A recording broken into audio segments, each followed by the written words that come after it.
কে যেন জিজ্ঞেস করলো আমাকে? হ্যাঁ, আমি নুন দিয়ে পান্তা খেয়েছি কিনা? আরে আমি জেলের ছেলে, আমার নিঃশ্বাসে প্রশ্বাসে নুন রয়েছে। স্যার, 1 কেজি টমেটোর দাম কত জানেন? বলুন তো, লবণ কত করে কিলো? নুন দিয়ে পান্তা ভাত খেয়েছেন?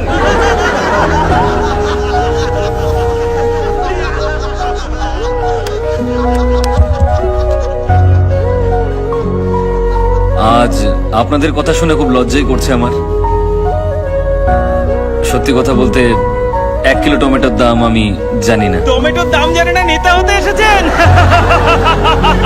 এই স্যারকে টমেটোটা চিনিয়ে দে না। স্যার, একবার এই টমেটোটা দেখে নিন। আরে এই এই এই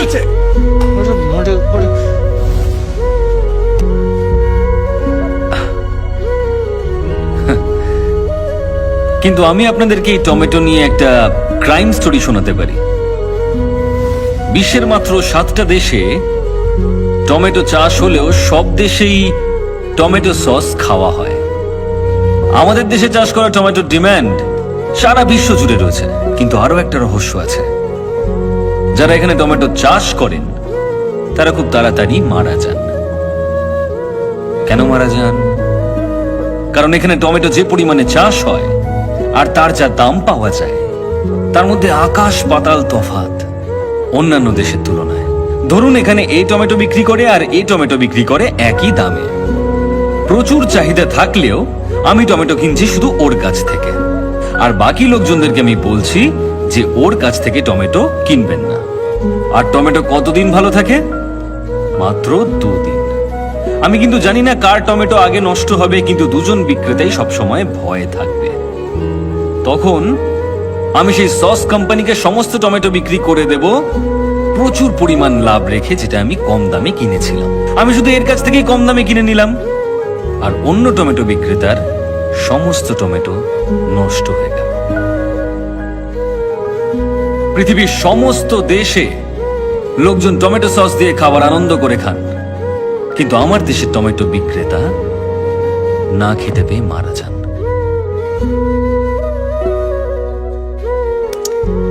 তাই পরের বার যদি আমাকে আপনারা টমেটো ছুঁড়তে চান, তাহলে দয়া করে ওই টমেটো বিক্রেতাদের কথা মনে রাখবেন। কি হলো? আপনারা সবাই চুপ কেন? কারোর কিছু বলার থাকলে বলতে পারেন। স্যার, আমার একটা প্রশ্ন আছে। হ্যাঁ, বলুন না। আমরা কেউ এখানে ভোট দেওয়ার সময় যাই না, জানি যে ওটা জালি ভোট হয়ে যাবে, কিন্তু আপনি একটা ভোটের জন্য এত কিছু কেন করছেন? আপনি তো 49P সম্পর্কে সবকিছুই জানেন। ভোটের রেজাল্ট বন্ধ করে দিলেন, কোম্পানি থেকে পদত্যাগও করলেন। এসব কি স্যার? আপনারা আসল কারণটা জানতে চান? রামেশ্বরমে আমার বাড়ি। দারিদ্র্যের মধ্যে একটা ছোট্ট সাধারণ পরিবারে আমি বড় হয়েছিলাম, যার আশেপাশে প্রচুর জেলে পরিবার বসবাস করত। মাছ ধরে জেলেরা সবসময় বেঁচে ফিরত না, আর মৃত জেলেদের পরিবার তিলে তিলে অনাহারে মারা যেত। অভাব এতটাই বেশি ছিল। তারপর একটা ইলেকশন আসে। ইলেকশনের সময় সমস্ত ক্যান্ডিডেটরা আমাদের কাছে আসেন। ভোটের দিন অনেকেই সমুদ্রে চলে যান, আমিও তাদের সঙ্গে গিয়েছিলাম। আমরা যখন সমুদ্রে, সেই সময় নির্বাচন হয়। আমাদের নির্বাচিত ব্যক্তিরা কিন্তু 5 বছর শক্তিশালী হলেও আমরা প্রত্যেকটা মানুষ একদিন ভীষণ শক্তিশালী। যারা যারা ভুল বুঝে সেই সময় সমুদ্রে গিয়েছিল, তারা সবাই ফিরে আসার চেষ্টা করে। আর সেদিন নির্বাচনকে কেন্দ্র করে আমাদের এলাকায় একটা দাঙ্গা তৈরি হয়। আর সেই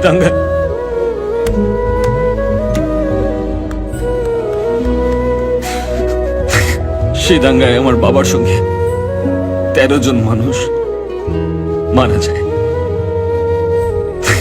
আর যারা মারা যায়নি তাদের সকলকে আহত করার চেষ্টা করা হয়েছিল, যাতে তারা উঠে দাঁড়াতে না পারে। আমার বাবা দাঙ্গার বিরুদ্ধে লড়েছিল, কিন্তু কেউ আমার বাবাকে বাঁচাতে আসেনি। একটা মানুষ মারা যাওয়ার পর তার সমস্ত অন্ত্যেষ্টিক্রিয়া করার জন্য 2000 টাকা খরচ হয়, আর জেলেদের 2 বছর লাগে ওই 2000 টাকা কামাতে। সুতরাং মৃতের শরীর নিয়ে এসো আর সেটাকে সমুদ্রে ছুঁড়ে ফেলে দাও। আমার বাবাকেও আমি মারা যাওয়ার পর সমুদ্রে ছুঁড়ে ফেলেছি। শুনেছি সমুদ্রে মৃতের অস্থি বিসর্জন করা হয়, কিন্তু আমি আমার বাবাকে করেছি। যে নির্বাচনে জিতেছিল সে কিন্তু কিচ্ছু করেনি।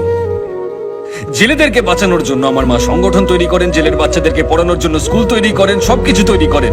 অনেক বাচ্চাদেরকে শিক্ষিত করেছেন আমার মা, অনেককে। সেদিন দেশের সমস্ত নিউজ চ্যানেল থেকে ইন্টারভিউ নিতে এসেছিল আমার।